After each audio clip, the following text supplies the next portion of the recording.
ಇಲ್ಲಿ ನೀವು ಕೇಳಿದರೆ ಒಂದು ಹರಕೆಯ ನಾಗನನ್ನು ಕೊಡ್ತೀವಿ. ಅದನ್ನು ಕೈಯಲ್ಲಿ ಹಿಡಿದು ಪ್ರಾರ್ಥನೆಯನ್ನು ಮಾಡಿ 9 ಪ್ರದಕ್ಷಿಣೆಯನ್ನು ಮಾಡಿ ಇಲ್ಲಿಯೇ ಹುಂಡಿಗೆ ಸಮರ್ಪಣೆಯನ್ನು ಮಾಡಿ ಹೋಗುವಂಥದ್ದು.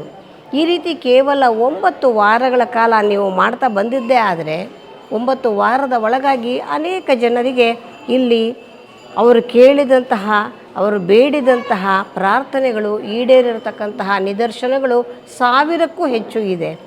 ಹಾಗಾಗಿ ಅಷ್ಟೇ ಅಲ್ಲ, ಇಲ್ಲಿ ಜಾತಕದಲ್ಲಿ ಕಂಡು ಬರ್ತಕ್ಕಂತಹ ಸರ್ಪದೋಷಗಳಿರಬಹುದು, ಮತ್ತು ಬೇಕಾದಷ್ಟು ರೀತಿಯ ದೋಷಗಳನ್ನು ಕಾಣ್ತೀವಿ ಜಾತಕದಲ್ಲಿ. ಕುಜ ದೋಷ ಇರಬಹುದು, ಶನಿಯ ದೋಷ ಇರಬಹುದು, ಸಂಧಿ ಕಾಲದಲ್ಲಿ ಬರ್ತಕ್ಕಂತಹ ಸಮಸ್ಯೆಗಳಿರಬಹುದು. ಈ ರೀತಿ ಎಲ್ಲ ದೋಷಗಳ ಪರಿಹಾರವೂ ಕೂಡ ಈ ಕ್ಷೇತ್ರದಲ್ಲಿ ಮಾಡಿಕೊಡಲಾಗತ್ತೆ. ಆಶ್ಲೇಷ ಬಲಿ, ನಾಗಪ್ರತಿಷ್ಠೆ, ಸರ್ಪ ಸಂಸ್ಕಾರ, ಸರ್ಪಶಾಂತಿ, ಕಾಳಸರ್ಪಶಾಂತಿ, ಈ ರೀತಿ ಬೇಕಾದಷ್ಟು ಪರಿಹಾರದ ಪೂಜೆಗಳು ಕೂಡ ಇಲ್ಲಿ ನಡೆಯುತ್ತೆ.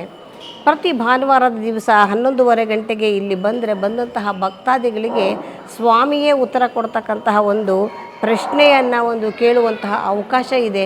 ಪ್ರತಿಯೊಬ್ಬರಿಗೂ ಒಂದು ಪ್ರಶ್ನೆಗೆ ಒಂದು ಪರಿಹಾರವನ್ನು ಕೂಡ ನಾವು ಇಲ್ಲಿ ಹೇಳುವಂತಹ ಪ್ರಕ್ರಿಯೆ ನಡೆದು ಬಂದಿರತಕ್ಕಂಥದ್ದು. ಹಾಗಾಗಿ ಅದಕ್ಕೆ ನೀವು ಯಾರನ್ನೂ ಕೇಳಬೇಕಾಗಿಲ್ಲ. ಸೀದಾ ಭಾನುವಾರ 11:30ಗೆ ಕ್ಷೇತ್ರಕ್ಕೆ ಬಂದರೆ ಸಾಕು, ಆ ಕೆಲಸವೂ ಕೂಡ ಸುಲಭವಾಗಿ ಆಗ್ತಕ್ಕಂಥದ್ದು. ಸನಾತನ ಸಂಸ್ಕೃತಿ, ಹಿಂದೂ ಧರ್ಮ, ಸಂಪೂರ್ಣ ಹಿಂದೂ ಧರ್ಮದ ಕುರಿತಾಗಿ ಧರ್ಮವಾಹಿನಿ ಚಾನಲ್ ವೀಕ್ಷಣೆ ಮಾಡಿ, ಸಬ್ಸ್ಕ್ರೈಬ್ ಮಾಡಿ, ಸಪೋರ್ಟ್ ಮಾಡಿ.